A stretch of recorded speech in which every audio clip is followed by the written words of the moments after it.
So today I want to talk to you about synchronicity and its cousin, precognitive dreams. Synchronicity as a concept was really brought to us, like many other things in this arena, by Carl Jung in 1928 at a conference he attended, where he coined the phrase. And he had talked, interestingly, to the physicists that were available to him at the time, most notably Einstein. And the idea is that there are two events that seem to be a coincidence. And in the culture, certainly today, lots of times we do just dismiss them as some random coincidence. But Jung saw them in many different situations in his clinical practice. So let's take a couple of examples of synchronicity, what it is and what it isn't. Now, what it isn't is this idea that you are going to set an intention to get a red car, okay? And that's in the front of your mind, and lo and behold, at some point in time, a red car shows up. Not synchronicity. Why? Because you've got your ego involved. You want something, okay? And however that process works is really not my arena, and whether it works is not my arena. I can just tell you that the true nature of synchronicity has nothing to do with what you think, okay? That's very important. It has a lot to do with your soul's purpose, like the essence of who you are. And this goes into a philosophical realm that you may or may not agree with, but what's your purpose here? What are you doing here? All right. And many times the reason people get into the work that I do is because there's a disconnect between who they have become and insisted they are and who they really are. Okay. So let's take a couple of examples of synchronicity. And the first one is useful in the sense that it kind of ties into this intention idea, right? So you decide that you want to make more money. And you put together a plan, and whether that is enhancing the career you're in or getting new training or whatever it is, you're working really hard at getting more money, okay? And in the process of that, you discover, almost by accident, a place to live that's much nicer than the place you're living in now and significantly less expensive. So you go do that. You move, right? And you continue on with this idea that you want more money. But guess what? You got more money, right? You got more money because the delta between your expenses and how much you have has gotten bigger. And many times, because of that egoic intention that you decide how you want it to happen, you miss this stuff, right? Goes right past you, even though in the moment you have more money. Now, it's not the way you wanted it. But as the Rolling Stones told us many decades ago, you don't always get what you want, but you do get what you need. Okay, that's one kind, right? That's the idea of an intention and missing the synchronicities that arrive for you. Another one is literally stuff that happens that you don't really anticipate. And again, comes to you in a fashion that you didn't plan. So let's say you're on a dating app, right? And you've been dating and it's not really happening, and, you know, the usual stories about dating apps. And then one day you look on the app and there's somebody who lives in a city that's about 400 miles away, but it says they're 2 miles away. And because you're not really thinking straight, you go, what the hell is this? And so you connect with them, right? And you go have lunch or dinner or whatever the heck it is.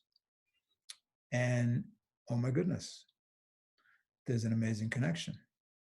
And it turns out they do live 400 miles away, but they were in town visiting their friend for a day. And that's how you connected. Again, you don't get the ideal situation that you want because he or she is 400 miles away, for God's sake, right? But this synchronicity is pulling you into something, and in this case, the other person into something that you would not have anticipated, you would not have planned, okay?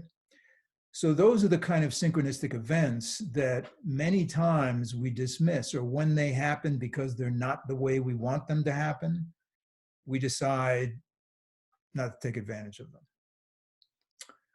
there is more and more synchronicity going on, certainly in my practice, than I've experienced before. And I think there's two reasons. One is we have more time still. And look, I have a feeling we're going to have more time for a bit longer than we think. This is going to go into next year, this whole COVID thing, this whole restriction thing, and this whole economic situation that is getting worse by the day.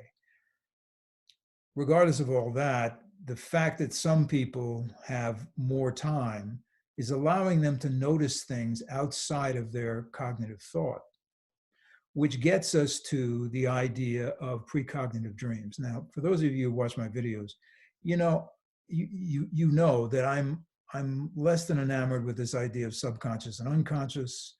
I'm not sure I understand them because I was a therapist and I read the books and studied that stuff.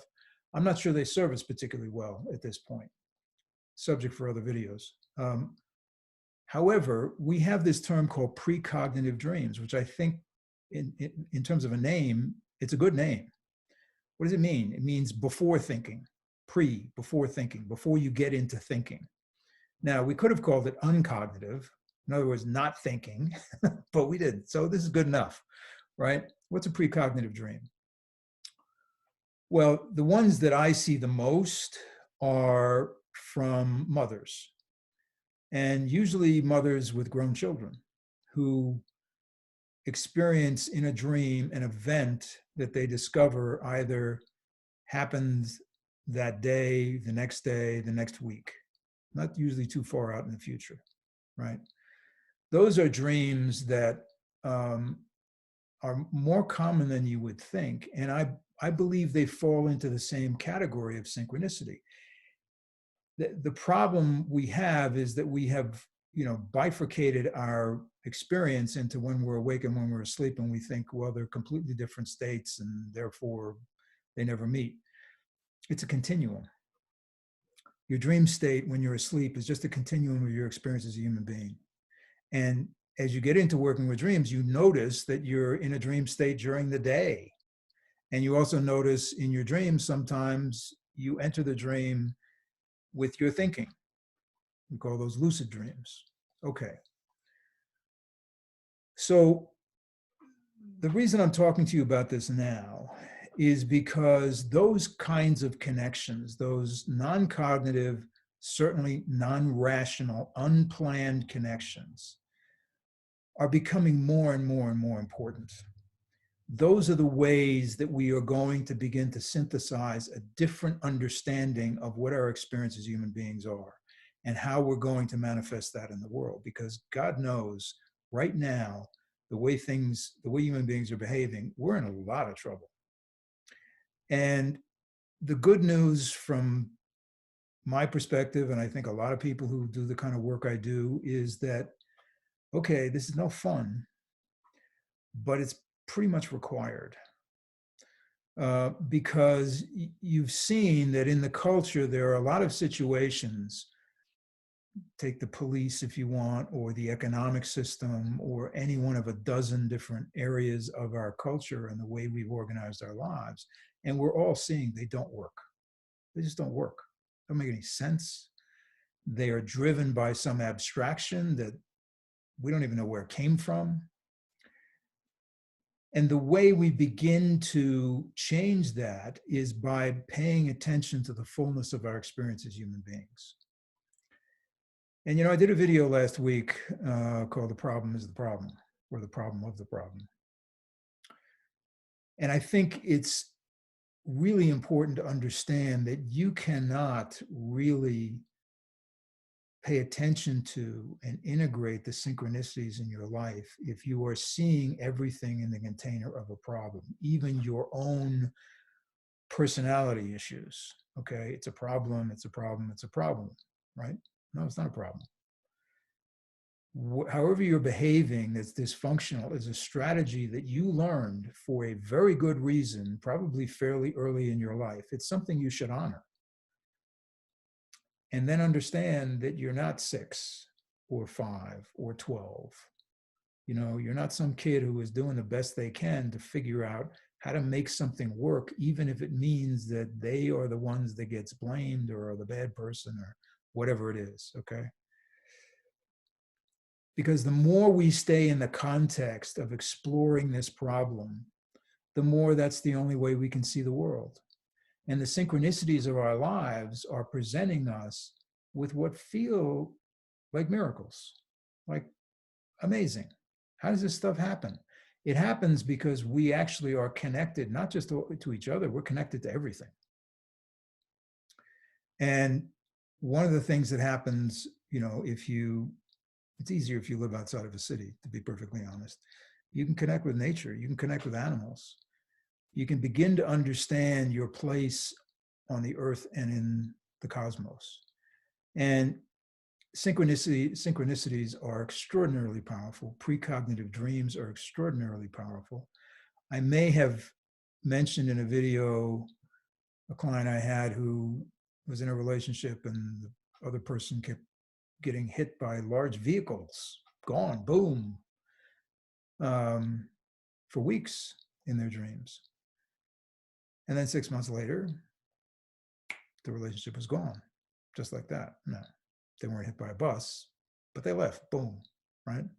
So many times in terms of the dream world, we get some information, but we don't really have the context to understand it, right? It's only in retrospect that we can understand it. And now people will say, well, you're just making it up. That's not really what those dreams are about. Okay, if you want to go down that road, but they feel that way, right? When you revisit them, it's sort of, they begin to make sense. So my point here is that these events that seem to come out of nowhere are crucial for you to pay attention to, because they will inform you of a direction. And look, in terms of the people who meet on the dating app and live in different cities, maybe it doesn't work out. But there's the opportunity there to enter into a relationship and learn something. And those opportunities are offered to you all the time if you can just get out of your head and stop insisting that life be the way you think it should be, because it ain't, and it's not gonna be. And the more you insist on it, the more you're gonna miss these opportunities and the more miserable you're gonna be. So less thinking, more paying attention.